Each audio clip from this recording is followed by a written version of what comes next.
আসসালামু আলাইকুম। আজকে আমি আপনাদেরকে আমার একটা প্র্যাকটিস সম্পর্কে বলবো। প্র্যাকটিসটা হচ্ছে বাথরুম যখন আমরা ব্যবহার করি, তখন বাথরুমের ফ্লোরটা কিন্তু ভিজা, ভিজা থাকে। হ্যাঁ, যদিও বাথরুমের ফ্লোরটাকে এরকমভাবে ডিজাইন করা হয় যে পানিগুলা একদম খুব সুরসুরায়া পাইপ পর্যন্ত চলে যাবে, গড়ায় চলে যাবে, এরকমভাবেই ফ্লোরটা ডিজাইন করা হয় একটুখানি টিল্ট করে। কিন্তু তারপরও পানি কিন্তু একটু জমে থাকে। তো আমি যেটা প্র্যাকটিস করছি সেটা হচ্ছে বাথরুম ব্যবহার করার পরে আমি জাস্ট আমার পা দিয়া এই পানিটা ফ্লোর থেকে একটু সরায় দিয়ে একটু ঠেলা দিব এই পাইপের মধ্যে, যাতে কিনা এই পানিগুলা, অবশিষ্ট পানিগুলা বা এই জমে থাকা হালকা হালকা যে পানিগুলা, এইগুলা যাতে অপসারিত হয়ে যায়, এই বাথরুম থেকে যাতে চলে যেতে পারে। এই প্র্যাকটিসটা আমি বেশ কয়েক মাস হলো আমি করতেছি। আপনি ভাবতে পারেন যে এইটা করে আসলে লাভটা কি, কারণ বাথরুম তো কন্টিনিউয়াসলি পানি এখানে তো জমতেই থাকে, বাথরুম তো বারবার ব্যবহার হতেই থাকে। আমি জাস্ট বাথরুম থেকে বের হব, এর 2 থেকে 5 মিনিট পরে বা 10 মিনিট পরে হয়তো অন্য কোনো একটা মানুষ চলে আসবে, সে হয়তো এই জায়গার মধ্যে মানে সেই জিনিসটা ব্যবহার করবে। উনি যখন চলে যাবে তারপর অন্য একটা মানুষ হয়তো আয়সা গোসল করবে, উনি যাওয়ার পরে হয়তো আরেকটা মানুষ আয়সা উজু করবে। তো এটা তো কন্টিনিউয়াসলি ব্যবহার হচ্ছে। তো আপনি হঠাৎ করে জাস্ট ঠাস করে আপনি এই জিনিসটা করে ফেললেন, তাহলে এটাতে লাভ কী হলো? আসলে মানে আমার কাছে মানে এটা যেই মূল লাভটা সেটা হচ্ছে, পানি যদি কোনো একটা টাইলসের মধ্যে জমা থাকে, ওই জায়গাটা, ওই সারফেসটা খুব তাড়াতাড়ি খুব পিছলা হয়ে যায়, ওইখানে শৈবাল জমে। তো ওই শৈবাল জমতে জমতে ওই জায়গাটা, ওই সারফেসটা খুব পিছলা হয়ে যায়। এখন আপনার বাসার মধ্যে যদি কোনো বৃদ্ধ মানুষ থাকে বা বাচ্চা মানুষও যদি থাকে, তাহলে কিন্তু এটা ওনাদের জন্য আবার একটু প্রবলেমেটিক হতে পারে। এখন মানে আমি এই কনসেপ্টটা সম্পর্কে, মানে এই প্র্যাকটিসটা সম্পর্কে আমি কয়েক মাস ধরে প্র্যাকটিস করতেছি। তো এই কথাটা আমার, বা এই জিনিসটা আমার মাথার মধ্যে প্রথম কবে আসছে, এইটা আমি সর্বপ্রথম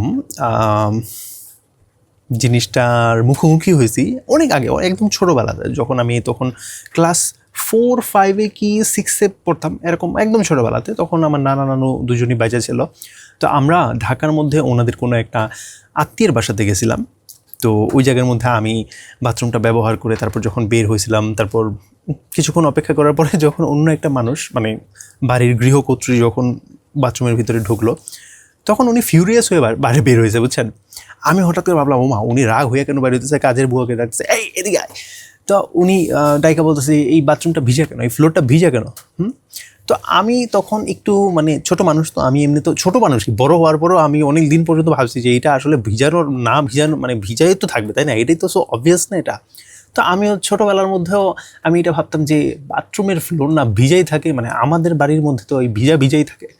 তো বাথরুম জিনিসটাই তো ভিজা ভিজা, বাথরুম জিনিসটাই তো স্যাঁতস্যাঁতে, তাই না? তো আমি চিন্তা করতেছিলাম যে ভিজা থাকবে না তো কী থাকবে, এটা মানে কি, মানে আমরা রুম যেমন ঝাড়ু দিয়া সুন্দর করে পরিষ্কার করি, ঝাড়ু দেওয়ার পরে গিয়ে একটা ভিজা তেনা দিয়ে এই জিনিসটাকে মুছি, তারপর এই জিনিসটা শুকাই পাখা ছাইরা। তো বাথরুম কি ওনারা, মানে শহরের মানুষ, তো শহরের মানুষের মধ্যে কি এই ধরনের কিছু করে, মানে তেনা দিয়া প্রত্যেকবার এটা মুছা শুকাইয়া করে? কারণ ওই বাথরুমের মধ্যে ওনাদের দেখছিলাম যে একটা ফ্যান ছিল, ওইটাকে যে এক্সস্ট ফ্যান বলে, বা ওই ফ্যান দিয়ে যে মানে বাতাসগুলো বাইরে নিয়ে যায়, আমি এটা জানতাম না ছোটোবেলাতে। তো আমি ভাবতাম যে এই বাথরুমের মধ্যে হয়তো এই ধরনের কিছু একটা হতো। কিন্তু পরবর্তীতে আমি এটা জানতে পারছি যে অনেক পরে, যে এই জিনিসটা করা হয় কারণ ওই জায়গার মধ্যে যেহেতু নানুর ভাই বোন, মানে এই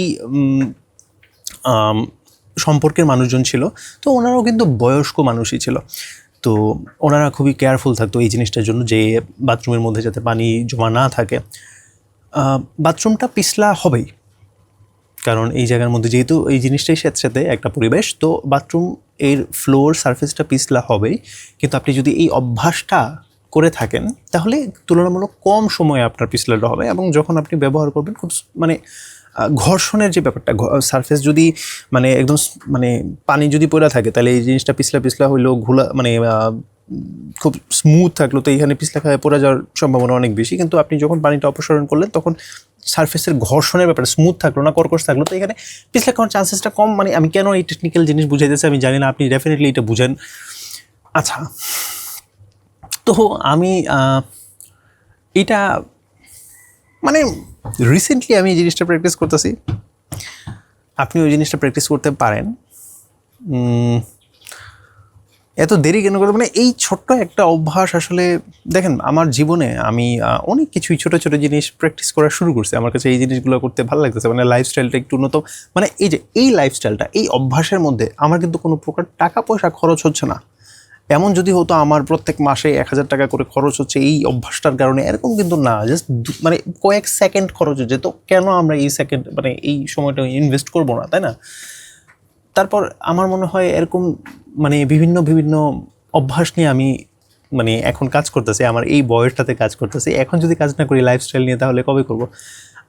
তো এই সব জিনিস নিয়ে আমি পরবর্তীতে ধাপে ধাপে আমার এক্সপিরিয়েন্সগুলো শেয়ার করব। আজকে তো আমার এই বাথরুমেরটা নিয়ে শেয়ার করলাম। আমি না ওই বাথরুমের মধ্যে আমার নানু পুরো মানে পড়ছে না, লাইক পিছলা যখন খাইছিল একবার, অনেক আগে কয়েকবারই খাইছিল। মানে বাথরুমের মধ্যে তো আমরা সবাই পিছলা খাই, এরকম তো না যে জাস্ট এটা কচিতে হয়, মাঝে মধ্যে তো হবেই, তাই না? তো উনি তো তখন একদম ধরে ফেলছিল, কোনো ব্যাপার না, আশেপাশে ধরে। আমিও একবার মানে বাথরুমের মধ্যে, একবার না মাল্টিপল টাইম আমি বিভিন্ন কাজ করতে গিয়ে পিছলা খায় পড়ে গেছি। অবশ্য কিছু কিছু ছিল যে আমি তখন বাথরুমের মধ্যে করতেছিলাম, মানে ওই যে মানে ওই শ্যাডো বক্সিং করতেছিলাম, বুঝছেন? আপনি কী ভাবতেছিলেন? আপনি খুব আচ্ছা। তো ওই জায়গার মধ্যে মানে এই ধরনের ফালতু কাজ যদি করি, মানে বাথরুমের মধ্যে গিয়া আমি মানে থাকে না উপর থেকে বৃষ্টি পড়তেছে, মানে ঝর্নার পানি পড়তেছে, ওইটার মধ্যে ঝর্নার পানির মধ্যে একদম জোশ নিয়ে ওই ইপো দেখতেছিলাম, এনিমেটা দেখতেছিলাম। ইপো মানে এনিমের নামটা আমি ভুলে গেছি। মানে যখনই আপনার ওই কোনো অ্যাকশন মুভি দেখি, জ্যাকি চ্যানের কোনো মুভি দেখে ফেললাম, বা ব্রুসলির কোনো মুভি দেখে ফেললাম, বা অন্য কোনো মানুষ যারা কিনা কুংফু বা ক্যারাতে করতেছে, ওই জিনিসগুলো দেখে আমার মনে হচ্ছে একটু করি। আর বাথরুমের মধ্যে গিয়া তো মানে মনে হয় যে বৃষ্টি পড়তেছে, আমি খুব টাফ একটা মিশনের মধ্যে আছি একটু। তো এই ধরনের ফালতুগিরি করতে গেলে তো পিছলা খাওয়ার সম্ভাবনা আছে, কিন্তু তারপরেও মানে পিছলা খাওয়ার সময় ধরে ফেলছে এইসব জিনিসপত্র। ফাইন, তো আপনারা এই অভ্যাসটা করতে পারেন। কেমন? আপনারা, আমি আহ্বান জানাবো আপনাদেরকে যে প্রতিনিয়ত ছোট ছোট বিভিন্ন অভ্যাস, আই ডোন্ট নো, যেমন ধরেন এক নিঃশ্বাসে পানি খাওয়া থেকে বিরত থাকা, কয়েক ঢোকে 2 ঢোক 3 ঢোকে আপনি পানিটা খান, ঠিক আছে? এটা একটা ভালো অভ্যাস, যাতে কিনা পানিটা একদম মানে গলার মধ্যে আপনার আটকে না যায়। তারপর খাবারটা একটু চিবায় খান, রিল্যাক্সে খান। এইসব জিনিস আসলে আমি নিজেও মানে প্র্যাকটিস করার চেষ্টা করতেছি, কারণ আমি যখন খাবার খাই তখন আমি মুভি বা কোনো কিছু দেখতে দেখতে খাবার খাই। এই জিনিসটা করাটা মানে উচিত না। যখন খাবো তখন একদম রিল্যাক্সে ওই জিনিসটাকে ফোকাস করে যদি খাওয়া যায়, তাহলে আমার মনে হয় খুব ভালো করে মজা করে খাবারটা খাওয়া যাবে, ওই খাবারটাকে খুব ভালো করে এনজয় করা যাবে, ওই খাবারের পিছনের যে শ্রমটা সেই জিনিসটাকে উপলব্ধি করা যাবে, আমার কাছে এটা মনে হয়। তো এই জিনিসটা আমি প্র্যাকটিস করার চেষ্টা করছি, এবং এই ধরনের আরও অনেক ধরনের ছোট ছোট লাইফস্টাইল জিনিসপত্র, যেই জিনিসটা করলে আসলে আমাদের কোনো টাকা পয়সা খরচ হয় না। যেই সময়টা আগে লাগতো এখনও সেই সময়টাই লাগে, বাট আমরা ওই জিনিসটাকে এক্সপ্লোর করা শুরু করছি, ওই জিনিসটাকে রেসপেক্ট করা শুরু করছি। এই ধরনের একটা জিনিস, এটার পিছনে যেটা হচ্ছে সেই জিনিসটা বোঝার চেষ্টা করছি।